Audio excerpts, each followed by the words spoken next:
said if like done. Thank you so much, brother. Thank you so much. Like that. Thank you.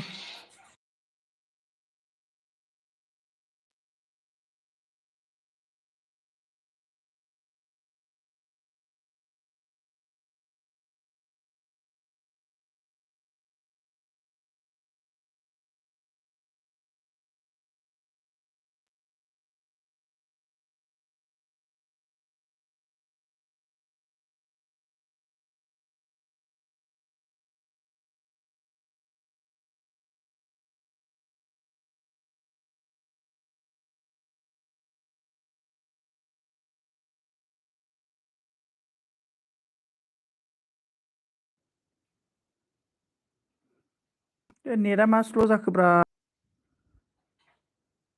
नेटा मा जाखो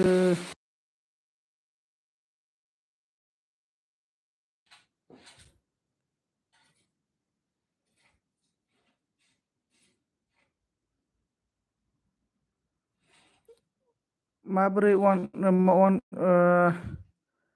हेल' जोंना निरजया मा आंखो माबोरै खौरां 1K कंग्रेचुलेसन होनदों थेंक इउ स' माच जेने थेने बोरैबा बोरैबालै ब्रादार जोमावा लाइक दान 1 थेंक इउ स' माच पार्टिया माला 1K नियानो जागोन र' ब्रादार लासैनो नेट स्ल' बा बाल्थिंसे दै लाना ब्र' मबाइलखौ होनदों ओंलै ब्र' गंनै हस्पट होदोंलै आं ओंखायनो स्ल' जाना होबाय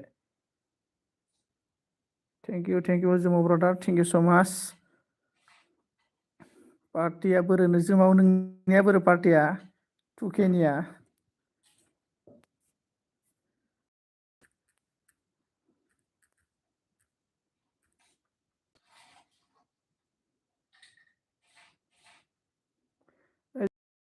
आइडि हरना होब्रा जाहाथे आनजायै बायदि बेनिफ्राय पार्टि माब्ला नङाबा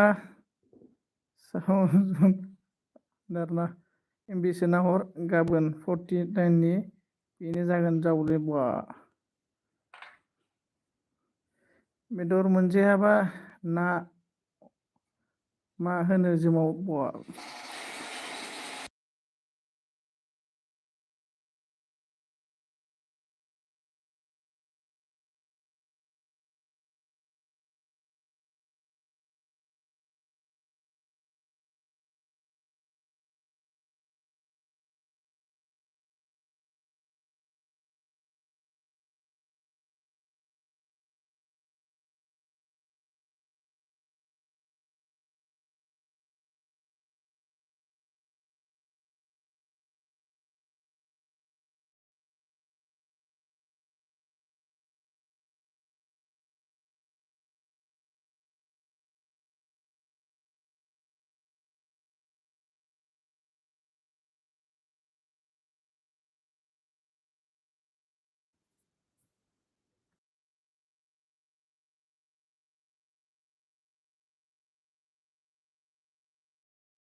वेलकाम गासैखौबो मस्ट वेलकाम आंनि एलबियाव ओमफ्राय जोंना नै रिखाया फैबाय हेलौ होनदों आरोना हेलौ ओमफ्राय जोंना निरजा होनदों जुमाव नङाबा पार्टि होआबा फुरा नायनायनिखाय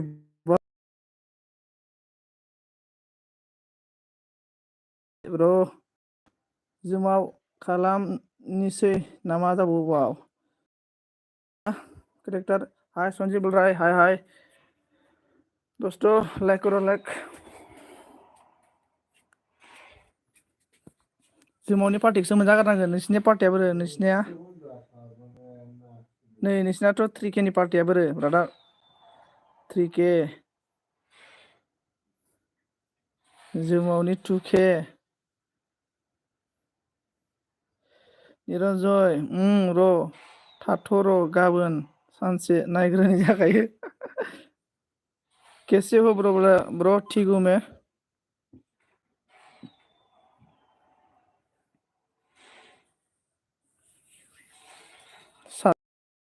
7 जन दे कमेन्ट खालामदो बारा गोबावथाय ओरैनो दसेनि थाखाय फैदों लोगोफोर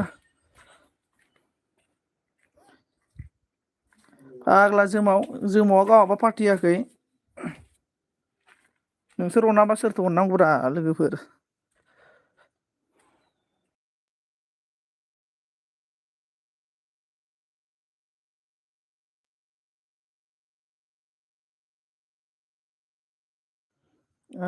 हम लोग का आ गया आप चेक करो मेरा ज्वाइनिंग है कि नहीं बोल रहा है आपसे ज्वाइनिंग होगा ब्रो ज्वाइनिंग होगा क्यों नहीं होगा वो ऑन हो गया शायद ब्रो ऑन हो गया था रे ब्रो आपका ऑलरेडी आपका वीडियो ज्वाइनिंग हो गया ब्रदर आपके साथ ज्वाइनिंग है और Bandana on thank you so much जुमवा एलबी दै लोगोफोर 9टायाव अके दा 9टायाव नामा जुमाव जागोन दे थांगोन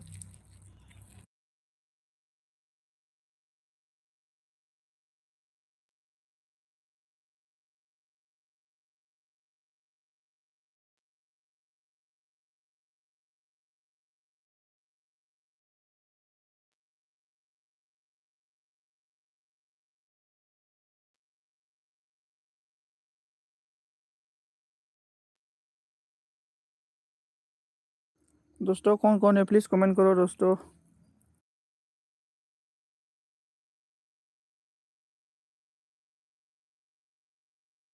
ओनली मैं 10 मिनट के लिए एलबी आया है आज 10 मिनट के लिए एलबी आया है सारू ने भी एलबी किया और जुमाव का आज 9 में जुमाव नोंना माथो 8टायावनोमोन ओमफ्राय माबोरै जाखो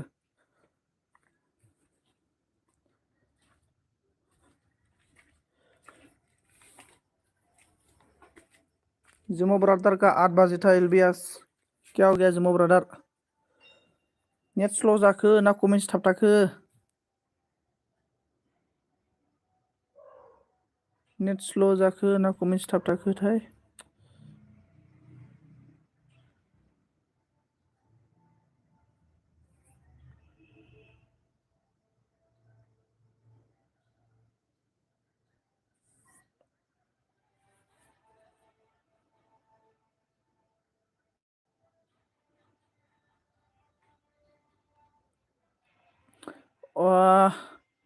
माहीने आ गया हेलो मैं तो आपको फ्रेंड हूँ हाँ ब्रदर ओके ठीक है ब्रदर फ्रेंड है शर्मा ब्रदर मेरा लॉन्ग वीडियो में ना कमेंट छोड़ के जाओ मैं आपका वीडियो रनिंग करके मतलब आपको कमेंट और भेजेगा एक और माहिनी ज्वाइनिंग मी बोल रहा माहिनी देखो जुमो के साथ फ्रेंड हो जाओ किधर चला गया माहिनी आपको मैं ब्लू देता हूँ ब्लू दे दिया आपको और हम लोग का बंदना ऑन है थैंक यू सो मच बंदना जी मेरा आवाज़ आप लोग के साथ कैसे पहुंच रहा है मतलब मेरा आवाज़ आप लोग कैसा सुन रहा है मतलब थोड़ा मेरा नेट प्रॉब्लम है कैसे है बोल रहे हाँ माही नहीं मैं ठीक हूँ और आप बताओ और बंदना ज्वाइनिंग में बोल रहे बंदना देखो जुमाव के साथ भी ज्वाइनिंग जाओ मैं भी आपको ब्लू देता हूँ जुमाव ओमफ्राय नोंना एलबिया 9टायाव जाबाय आरो ने ओमफ्राय माथो 8टायाव दंमोनलाय मा ओंख्रि जाखो ओंखाम जाखादो जुमाव नोंनि एलबियाव थांनोसै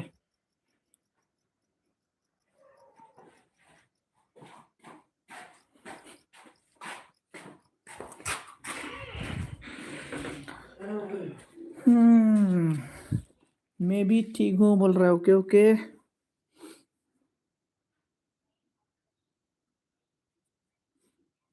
आं सानै मानसिनो हटस्पट होदों ना नेटा 2% को मैं हॉटस्पॉट दिया ना इसलिए मेरा नेट स्लो है सॉरी ना सोदोमस्रि आब'आ हेलौ सोदोमस्रि आब' मा खालामदों मा खबर कमेन्ट खालामदो दे ओमफ्राय अन थेंक इउ सो माच बान्दना जि अनरेनिकलि सोदोमस्रि लोगो जाहरलाय दे आं फन रायलायदों होनदों आरोना ओके सोदोमस्रिया मा होनखो 5 लाइक आगैनो थेंक इउ सो माच सोदोमस्रि आब' मा ओंख्रि जाखो ओमफ्राय सोदोमस्रि आब'आ एलबिखौनो होथारला मा जाखो एलबिखौनो होला दाना सोदोमस्रि आब'ना एलबिया खैथायावमोनथाय बेसेबांबा टाइमाव मोनलै आब'ना मोनानि 8टा ना 9टा ना बेसेबांबामोन बंदना ने गुड मॉर्निंग बोल रहा है, गुड मॉर्निंग गुड मॉर्निंग। ज़्यादा नहीं है, मतलब ओनली 10 मिनट के लिए आया है। संजीत मेरी कैसे हो? क्या बोला संजीत? कमेंट कर देना बोल रहा है। Okay okay okay, comment comment कर दिया। हाँ हाँ okay, thank you so much. Comment आएगा। Okay okay. और हम लोग का वंदना बेबी कैसे है बोल रहा था, वंदना आपको पूछ रहा है जमई ने। और सदम ने बोला सोरजों लोगो जानो नावदों। हम लोग का Vandana on thank you so much on रहने के लिए। ऑन बी वंदना हाय वंदना ज्वाइनिंग मी बोल रहा है। वंदना देखो करम शर्मा ने आपको बुला रहा है। ओके ओके बोल रहा है। माही ने बोला वंदना ज्वाइनिंग मी बोल रहा है, देखो। हाँ शर्मा जी बोल रहा है वंदना ने। एक दूसरे के साथ फ्रेंड हो जाओ। 9% है, कौन है प्लीज कमेंट करो। और जुमाव ने बोला रो सार फन रायलायग्रोनि दे थाथ' न'आव फन फैदों। ओके ओके जुमाव, okay thank you so much जुमाव फैनायनि थाखाय थैंक यू। ओके हम लोग का सोदोमस्री ने बोला शर्मा जी हाय सपोर्ट बोला। हाँ शर्मा जी देखो फ्रेंड हो जाओ सोदोमस्री दीदी के साथ भी। 8% है, 8 सोर दङ 8%। वंदना मैं आपको बैक करूंगी बोल रहा है। वंदना आपको शर्मा ने बैक करेगा बोल रहा है।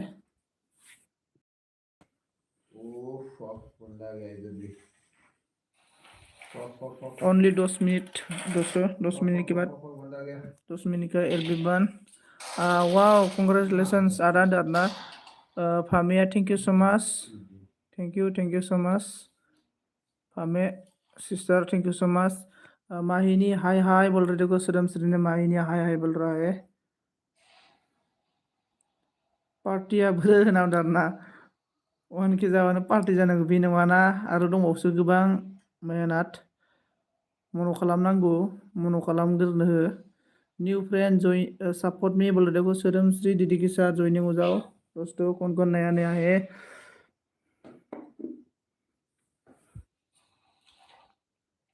सोदोमस्रियाबो नोंना एलबिया मा जाखो? एलबि होला नामा नों दाना? एलबि लाबोफिनदो मोनायाव। इसके बाद friend please joining me back करूंगा बोल रहा है। देखो दोस्तों शर्मा के साथ फ्रेंड हो जाओ, शर्मा आप सभी को बैक करेगा। शर्मा को मैं ब्लू देता हूँ, ब्लू दे दिया शर्मा आपको भी। 1K जाबाय नामा आगैनाव दाना? जाबाय जानायालाय दासो जादों। चेक खालामलाय माबाबो जाथ'लै आंबो जाफिननो हागौ, खुनु गेरेन्टि गैया। ओमफ्राय सोदोमस्रियाबो होनदों होगोन आगै र' होनाव दारना वंदना ऑन। और माही ने बोला कंग्रेचुलेसन ब्रो बोल रहा है, thank you so much sister, thank you. सभी ऑल फ्रेंड सभी, मतलब आप लोग की हेल्प से मैं 1K हो गया। सभी को थैंक यू सो मच, जो मेरा फ्रेंड है सभी को थैंक यू सो मच दोस्तों।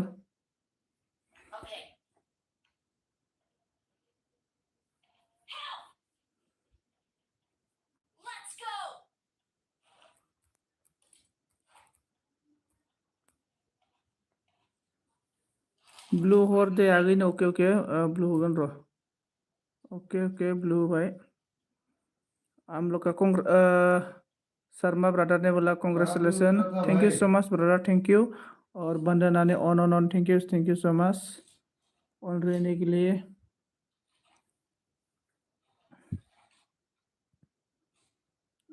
शर्मा जी प्लीज शर्मा जी सपोर्ट कर रहे हो बोला। शर्मा जी आपको सोदोमस्री दीदी ने शर्मा आपको सोदोमस्री दीदी ने सपोर्ट कर रहा है बोल रहा है।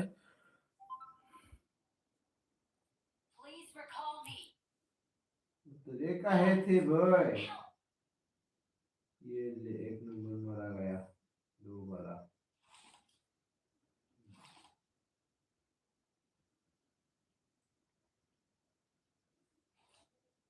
हमने शुक्रिया मांगी है। और इसके बाद मेरे चैनल को सपोर्ट करो दोस्तों बोल रहा। माही की सभी दोस्तों सपोर्ट करो। शर्मा जी बैग साफ कर दिया बोल रहा। शर्मा आपको सदम ने बैग साफ कर दिया। वंदना कमेंट देखना बोल रहा है। वंदना कमेंट देखो, शर्मा ने आपको साफ किया है। कमेंट से मैं बैग करूंगी बोल रहा है। कमेंट से बैग करेगा बोल रहा है।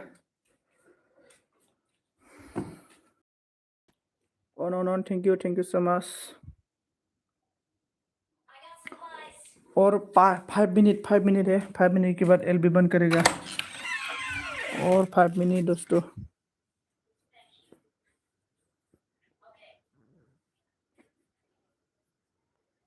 5 मिनट दोस्तों। कौन कौन लाइक नहीं किया लाइक कर दो।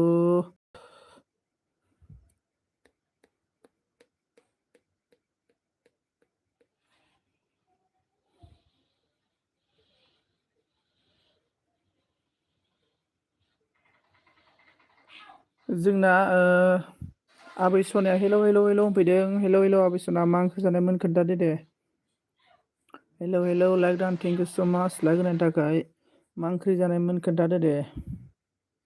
Like down thank you so much. बेनिफ्राय जोंना वंदना बैग किया बोल रहा। वंदना आपको शर्मा ब्रदर ने बैग किया है। जो नया है कमेंट करो।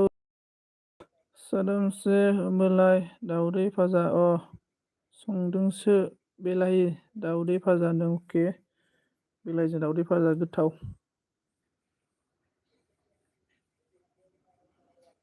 शर्मा जी साफ किया रिटर्न कीजिए बोले। शर्मा जी सदम दीदी ने आपको साफ किया है और बैक कर दो। और हम लोग का शरीफ ने सोने को सो जाएगा बोल रहे। Thank you so much brother thank you it's okay. और सो जाओ हम लोग का शरीफ ब्रदर। मैं तो अभी सोने नहीं मिलेगा क्योंकि मेरा एलबी में जो आ गया ना, मैं भी सभी का एलबी में थोड़ा सा भी जाके बैक करना पड़ेगा। Back support. आबै सना लोगो जा दे नादरना। आबै सना कमेन्ट खालामलाय ब्लु ना आंनोनो।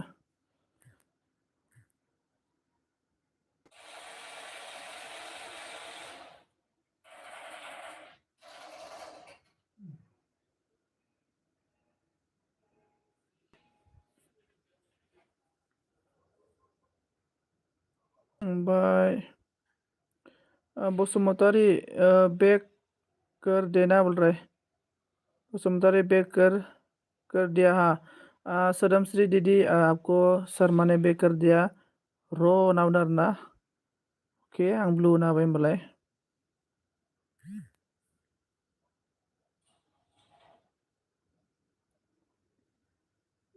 इसके बाद आबै सना होनदों आरोना जोमावा नै आबै सना होनदों। बेनिफ्राय सोदोमस्रिया मा होनदों आबै सना लोगो जादे होनदों। आबै सना नै सोदोमस्रिजों लोगो जादों आं ब्लु होना होबाय। जास्ट लोगोफोर आरो 5 मिनिट दंबावो आरोना। लोगोफोर 5 मिनिटनि उनाव एलबि बन्द खालामगोन दे आं। सोदोमस्रि लोगो जाहरलाय दे होनदों आरोना नै जोमावा सोदोमस्रिखौ लेंगासिनो दङ।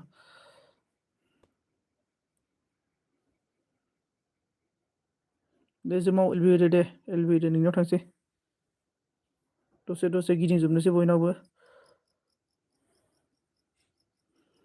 वंदना बैक करो बोल रहा। वंदना किधर गया मालूम नहीं, चला गया होगा शायद। वंदना है कि नहीं। वंदना प्लीज कमेंट करो आप है कि नहीं है। आपको माही दीदी ने बुला रहा है। किधर है।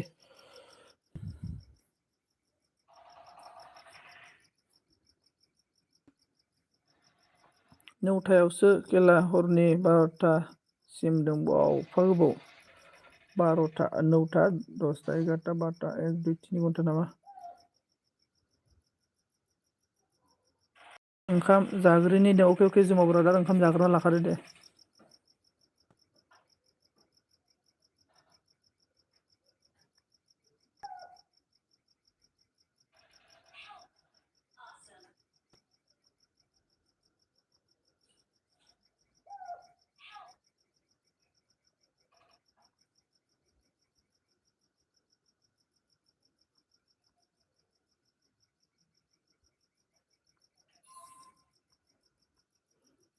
आं ब्लुखौ लाफिनजोब्बाय आबै सना लोगो खालामफिनदो दै खालामबाय दे नों कमेन्ट होना दोनबानो जाबाय कमेन्ट लोगो खालामनो जोमाव आंजों आया नामा सना जिउ होनदों जोमावखौ जिर'सो खोथाबाय आरोना लोगोफोर आं एलबि दोननोसै दे आब' दे बाय बाय लालायजोबदो दोस्त अभी मैं एलबी बंद करेगा सभी को थेंक इउ सो माच सोदोब मानो बिदि बुंखो होनदों आरोना नै जोमाव गाबबाय नै आब' मानो बिदि बुंखो जोमावखौ जोमावा मा होनो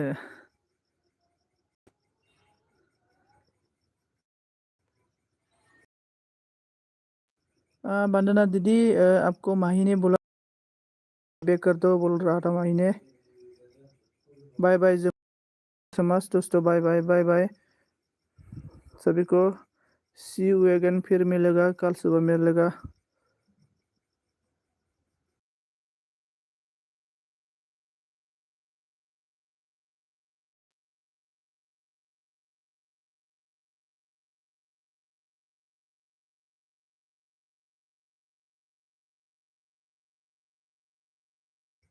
सोदोमस्रि आब' नै नोंखौ जोंना आबै सनिया खालामबायनो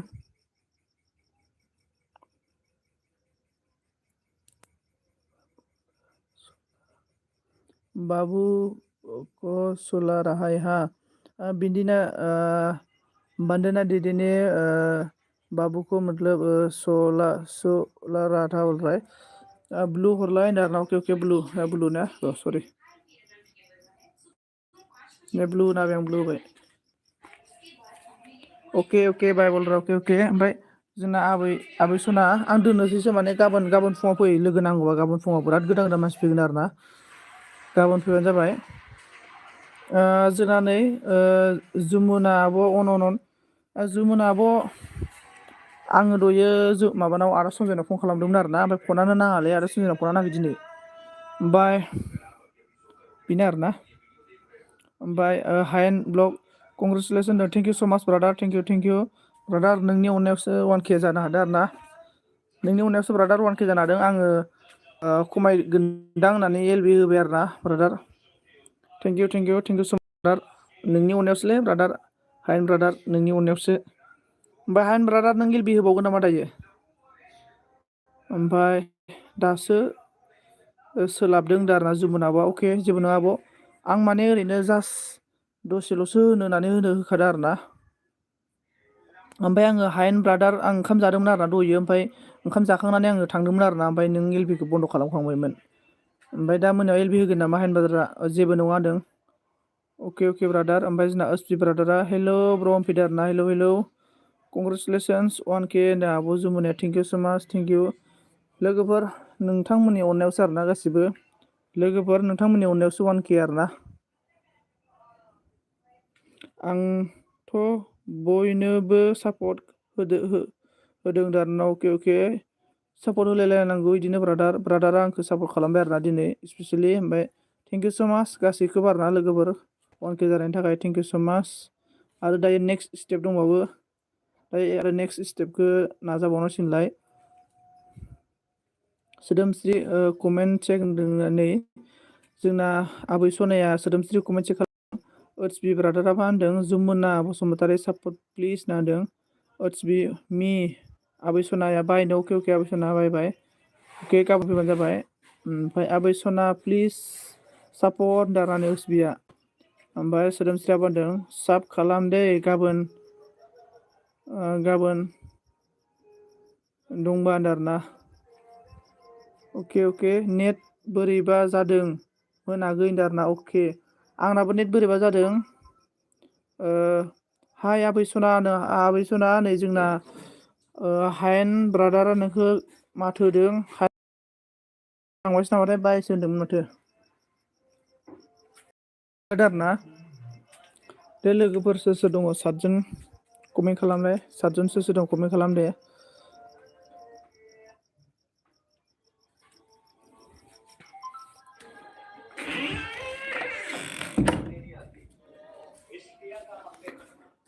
सोर दङ कमेन्ट खालामदो दे बेनिफ्राय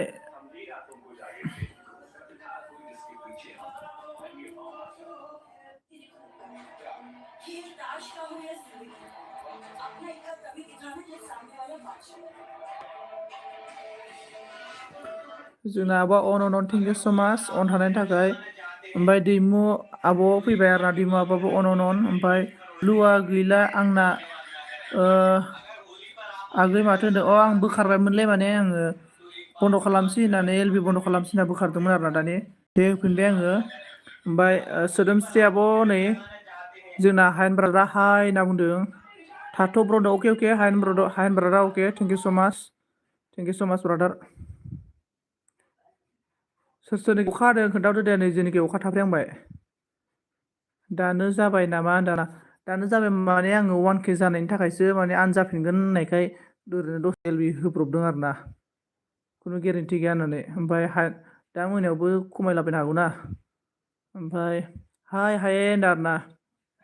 सोदोमस्रि आब' हायेनजों लोगो दंना गैया? लोगो दंखायोदां माथो ने?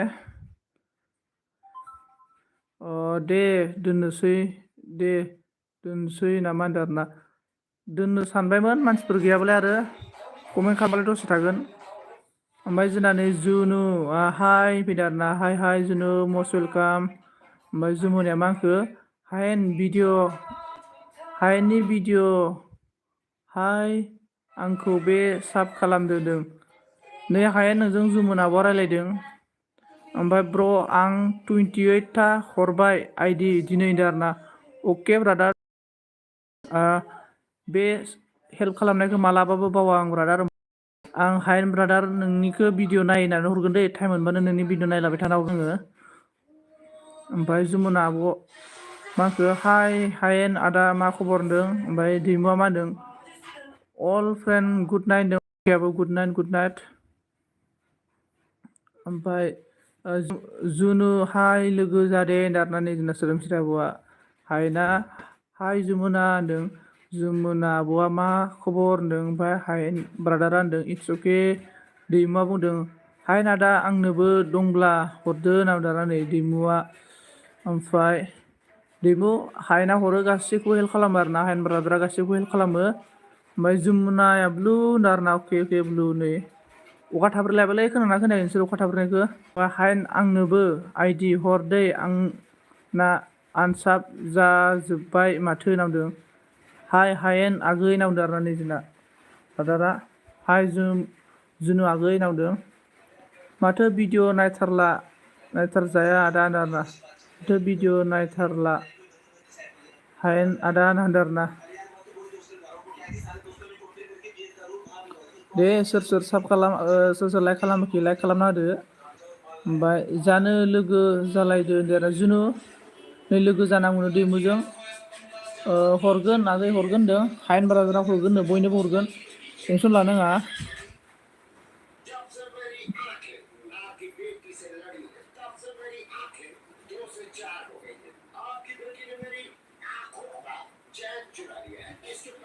ओमफ्राय जुनु आगै गैला भिडिअ जों जाला आंनियाबो होनदों आरोना। भिडिअजों जाला आं। हाय मोजां खबरा नोंना दिनै लोगो नै जुमुना आब'आ। ओमफ्राय आङो एलबिखौ दोननो सानबायमोन आरोना, लोगोफोर नोंथांमोना मा बुङो? आं एलबिखौ दोननो सानदोंमोन आरोना। आंबो माने मालायनि एलबियाव हाबहैनांगोन नालाय, आंनियाव जाय फैयो आंबो बिथांमोनखौ हेल्प खालामहैफिननांगोन नालाय लोगोफोर।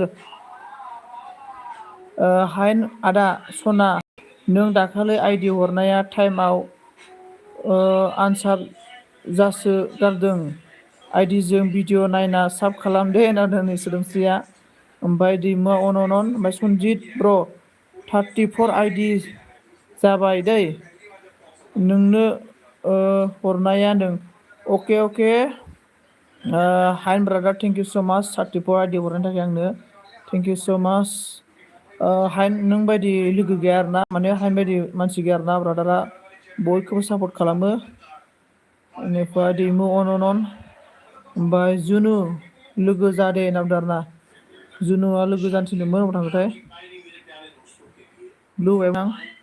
होमबा हायेन ब्रादार, बेनिफ्राय सोदोमस्रि आब', दैमु आब', ओमफ्राय जुमुना आब', सोर दङ? बेनिफ्राय सोदोमस्रि नोंजों लोगो दंखायो, आंखौ सापर्ट बेक होबानो जाबाय नाव दाना नै सोदोमस्रि बिदिनो माबाया जुनु आब'आ ओमफ्राय जुमुनाया मा होनखो बाय बाय होनबालाय सनजित दे आगै नावदारना अके अके ओमफ्राय सोदोमस्रिया मा होनो जुनु लोगो खासो नावदारना बिसोरा लोगोखासोनो ओमफ्राय जोंना जुनुआ माबाया सोदोमस्रिया ओमफ्राय जुनुआ मा होनखो दंबा हरदो सनजित आइडि दंबा हरदो सनजितदों माबा जुनुआबो आंनाव 6था आइडि दं आरोना ओमफ्राय 6था आइडिया आइनि मबाइलावसो दं आरोना ओमफ्राय आं गाबोनसो मोनगोन मबाइलखौ आंना आखायाव दायो मबाइल गैया आरोना 6था दङ र' माबा मा गाबोन फुङाव हरगोन दे आङो आंनि एलबियाव फै गाबोन फुङाव 8थायाव हरगोन आङो आइनि मबाइलजों हरगोन आरोना फ्रेन्ड हाय फ्रेंड बोल रहा है फ्रेंड्स हाय हाय हेलो कैसे है बोलो मोस्ट वेलकाम लाइक नहीं किया तो लाइक कर दो हायन ब्रादारा मा होनदों आं दिनै एसे सम मोनदों एलबि होनि होनदों गाबोन 7-8थासिम एसे बिजि जागोन आरोना अके अके हायन ब्रादार नों दायो एलबि होसिगोन नामा अके अके हायन ब्रादार नों एलबि होयोबाथ' जुमावबो एलबि होगोन ओमफ्राय आरो जोंना साइलि सुलि सोर सोर होगोनथाय दसे दसे गिदिंजोबगोनांगोन दिनै नङाबा आरो गाज्रि मोनलायगोन दसे दसे गिदिंजोबगोन आं गासिनावबो ओमफ्राय मा खबर आदा हायेन नांदों नै जोंना जुनुआ आं ब्लुखौ लाफिनजोबनोसै दे लोगोफोर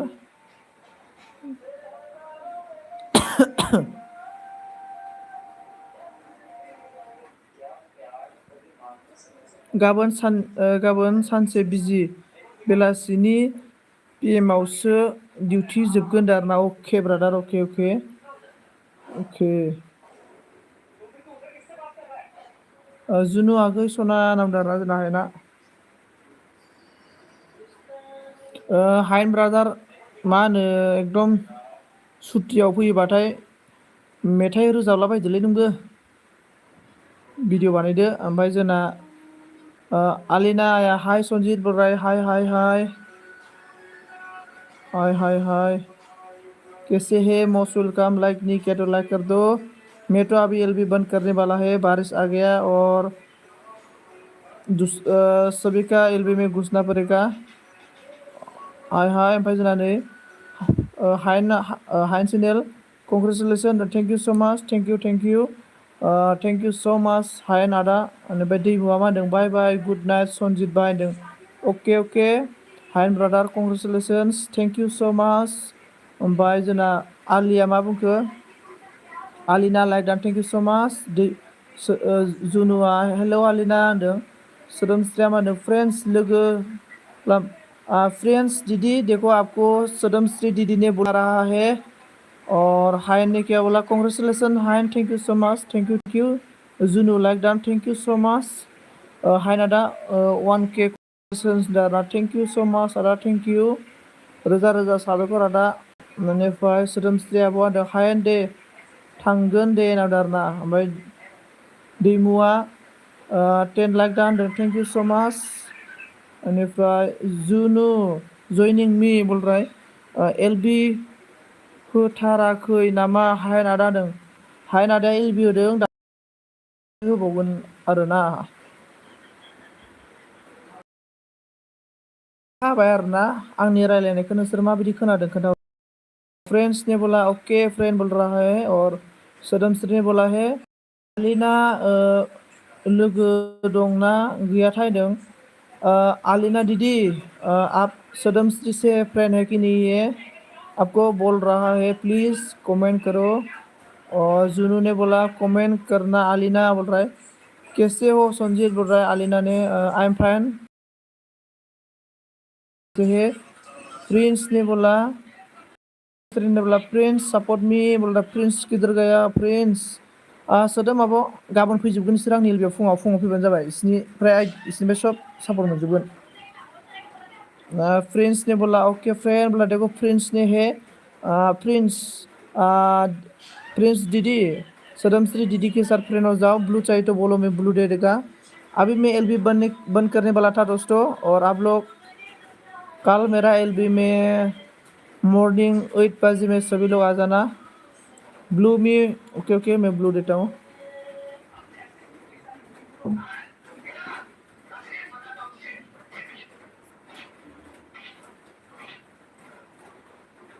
नहीं जनाब और भाई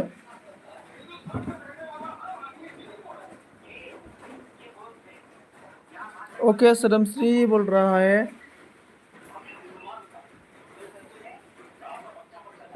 ओके सदमश्री बोला ओके जुमुना बोल रहा है।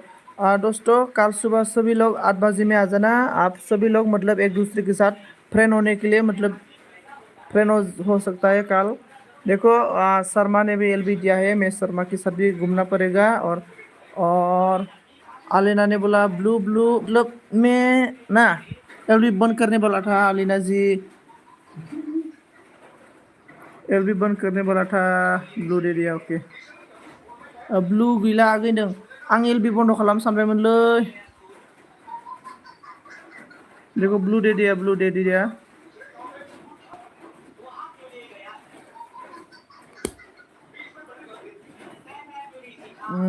मोरा संजीव बोल रहा है। देखो अलीना जी क्योंकि मेरा एल्बम में भी बहुत सारा लोग आते हैं ना, तो मैं भी इन लोग की एल्बम में वापस करना पड़ेगा। जैसा साइली हो गया, बोईटा हो गया, भिंडिया हो गया, करुणा हो गया, इन लोग को भी बैक सपोर्ट करना पड़ेगा। मैं सदम श्री प्लीज आपको ज्वाइनिंग कर दिया न सदम श्री ने नोंखौ फ्रेंड्सआ ज्वाइनिंग खालामबाय नो फ्रेंड्स ने ज्वाइनिंग क्या है।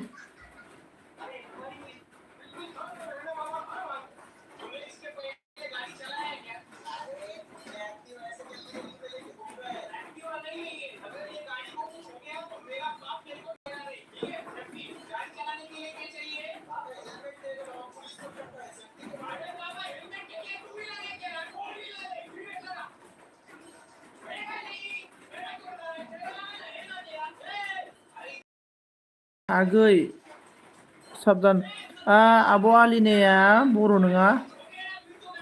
आलिना दीदी देखो आपने आपको सदम श्री ने साफ किया है। और सेट ब्रदरा मोरा मोरा होनदारना सेट ब्रदार थेंक यू सो माच फैफैनायनि थाखाय। सेट ब्रदारा उन्दुनो ओंखाराखै नामा साइलिखौ एदाव गोमानि उन्दुनो ओंखारदों नामा सेट ब्रदार नोङो। दोस्तों मैं अभी एलबी बंद करेगा। दोस्तों थैंक यू सो मच। कल सुबह सभी लोग आ जाना।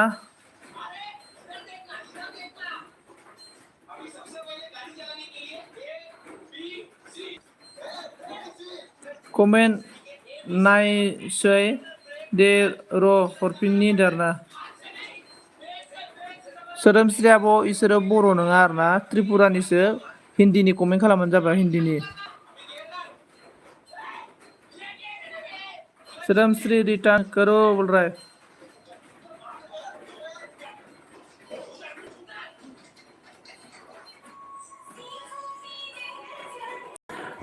थैंक यू सो मच दोस्तों। अभी मैं एलबी बंद करने वाला हूँ। मैं भी दूसरा का एलबी में घुसना पड़ेगा।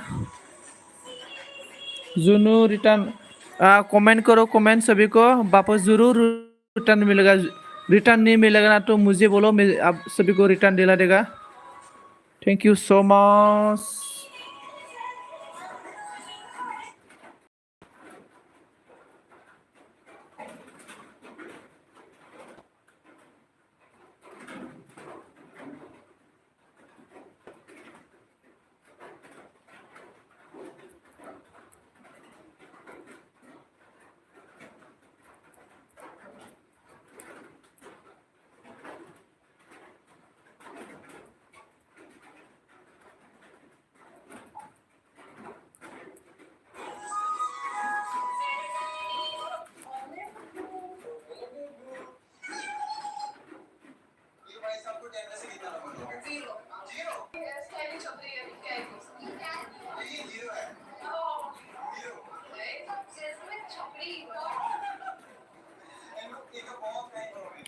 आलिना जी मतलब कल सुबह आ जाना। मैं भी दूसरा का एलबी में घुसना पड़ेगा ना मतलब आलिना। बाय बाय आवसो मोनफैबाय आंहा होनदों। दे लाइक खालामना होदो बाय बाय। जोंना माबानि नामा उनुका नाम बाय बाय होगा बाय बाय। ओइ मेथाइ नामजारना मानि मेथाइ सबिता जी किसके लिए क्यों मेथाइ लाइक खालाम दे सानै लाइक सासे लाइक खालामबाय आरो सबिता लाइक खालामाखै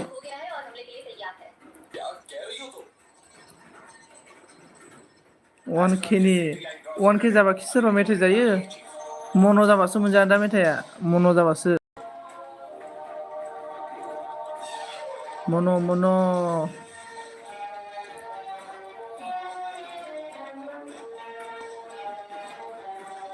मा ओंख्रि खिगुला आरोना जोंना ओंख्रियानो बिराद बुरजा मिथिबाय उनाव नों लुगैगोनसो मैथा बांगालजों नाजों ओमफ्राय बयलार भाजा बेनिफ्राय आलु बाथोन दयनि बेनिफ्राय मोनसेया मामोनथाय दालि ओंख्रिबो दंमोन ओमफ्राय नाब्ला नोंना मन' जासिगोनबा आंना आंना मन' जाखासिगोन आंना साराया टेनसन गैया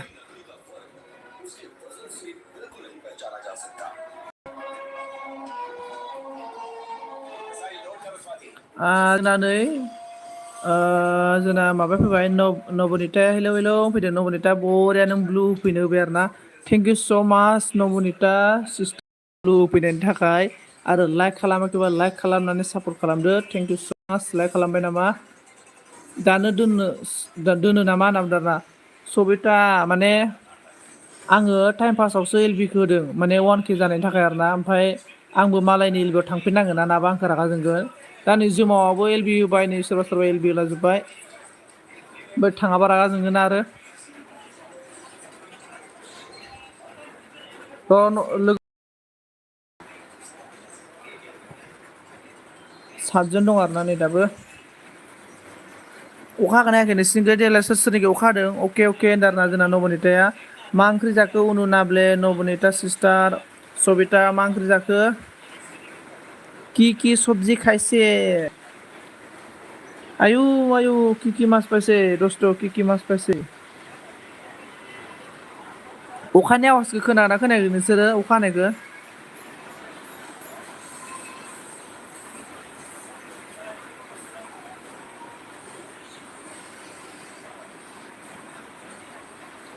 ओंख्रिया जोंना माबासोमोन मा होनना बुंगोन आं नोंनो सर्टकाटै खोन्थानोसै मा होनना बुंगोन बेखौ ओंख्रिया मैथा बांगालजों नाजों ओमफ्राय बयलार भाजा दाउ बयलार टमेट' बा उनुना दाउ बयलार टमेट' नंखायसो बेलै उनुआ थगायदोंसो बे